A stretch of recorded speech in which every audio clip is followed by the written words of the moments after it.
office in 1920.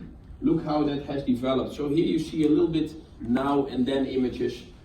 Check-in kiosks now and then. This is the old business class. Looks like a torture machine, but it was business class. So business class has developed. Look at the airport. These were the first airport guys. This is what we have now. Spencer, which is a self-guiding robot, helping you to navigate through the airport.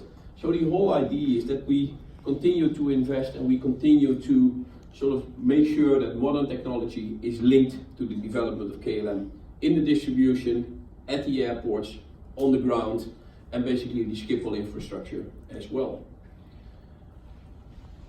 With that, the landscape was changing, and slowly we could see that the deregulation was moving forward. And in 1992, the Netherlands was the first country to have an open skies agreement with the US.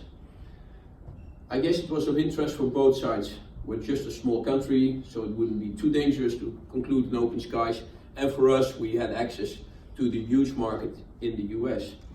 But then it led to also the European deregulation and the foundation of Air France KLM back in 2004.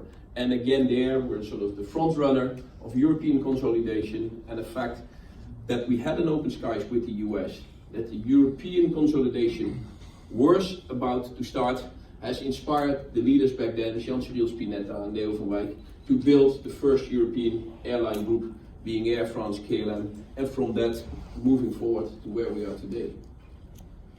But what we have seen is classical partnerships, airlines, connecting to airlines, more airlines, SkyTeam, and so on and so forth. But we have developed actually also modern partnerships, new partnerships matching what we are doing today. So we have a deep relation nowadays with Facebook, with Google, with WeChat, because our philosophy is we should be where our customers are. And you saw earlier, this was the sales office in Amsterdam 100 years ago, and today our customers are no longer at the sales office downtown, they're on the social media platform. So our philosophy is we need to be where our customers are and making sure that we're on the platforms where our customers are active. But it's not only being where our customers are on the platforms where they are, it's also very much our employees. And I'm very proud actually that in the last couple of years we've invested enormous amounts to making sure that we have a digital transformation, not only for our customers, but also for our employees. And there's nothing more annoying for an employee than to have less information or to be worse informed than your customers. If you're standing at the desk of an airport and your customer is better informed than you as an employee, you feel bad. So if we give good information to our customers, we should give also good information to our staff. That's why we have invested in digitization, not only to our customers, but also to our staff. For that, we have rolled out some 20,000 devices, but also put a lot of efforts on what do we do on social media and how do we keep our customers informed on all the activities in social media.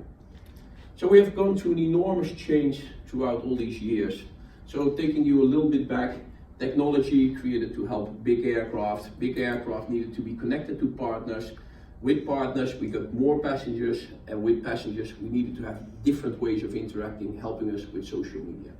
So where has this all led to? Let me sort of share with you our summary of last year. So that gives you a little flavor of the history of the last years, resulting in the result we achieved last year, 2018.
actually what we are celebrating today here in the Netherlands. The network of KLM has become a bridge, if you wish, from the rest of the world to the Netherlands, and the Netherlands to the rest of the world, connecting to over 160 destinations by ourselves, and you could come over 200 including with our partners. The aviation industry has gone to 300,000 jobs and 30 billion euros of added value to the economy, and with that one of the most relevant economic businesses of our country. Schiphol being the third hub in Europe, and it's pretty easy nowadays. We have 17 million people living in this country. Schiphol Airport last year had 71 million customers. So it gives a little flavor of the sheer size and the importance of the connectivity to the major markets in the world.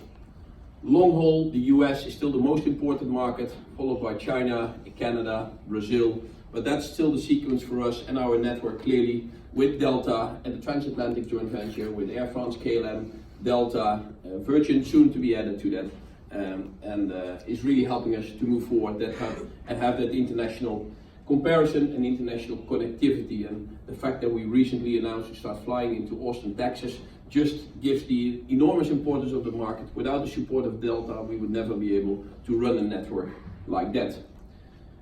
But it's not only network, it's also to be an employer. We have 30,000 employees here, and with that we are the second largest employer of the country. And in these times with, I should say, economic growth and yet some dissatisfaction in societies between the different groups of people and the different communities, I believe that the airlines, especially airlines, have a great opportunity because we have all different types of jobs. High skilled, low skilled, on the ground, in the air, IT, technology, office, administration. So it's a great opportunity also to make us an integral part of the society, more than just an employer, but also making sure that the future generation has a lot of different employment opportunities.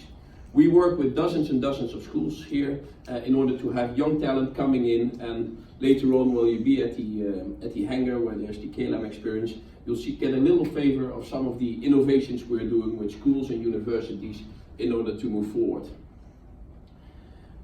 But next to sort of the network, the schooling, the employment, the issue of sustainability is really one of the key factors going forward. And looking back is nice, but looking forward is to some extent much more relevant. The key issue of looking forward is the whole idea around sustainability.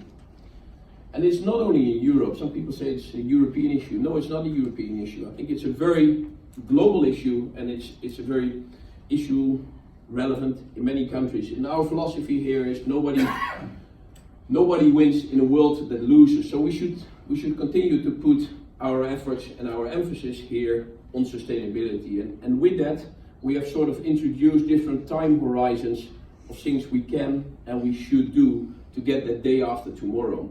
So the first time horizon really is what can we do today until 2025 in terms of CO2 compensation, in terms of making sure that we are building programs for biofuel. We've decided to invest in the biofuel factory. The second time horizon is the moment where we start to connect and have better train connections. And we know that it takes time in order to build it, that it takes time in order to have the facilities in place, but we should look at it. And then here the picture, this is how KLM would look in 2050 with the sort of shaped planes, great aerodynamica, and part of our mission. You see a small scale model of that in the KLM experience. It's a project actually run by the Technical University of Delft. We will not be building aircraft ourselves. We will not be developing aircraft ourselves, but I think it gives us a great insight in technology, and it gives us also a great insight in aerodynamica, fuel saving, and all these things linked to that. So we have created all these actions under one umbrella, and we have announced it as the Fly Responsibly initiative. We've launched that and announced that on June 29, exactly 100 days before our 100th birthday, because I believe personally very much that it's great to celebrate our birthday, it's great to reflect on the past, but again, it's so much more relevant to look to the future, what's important to the future. So for those who missed it, let me share with you our Fly Responsibly campaign.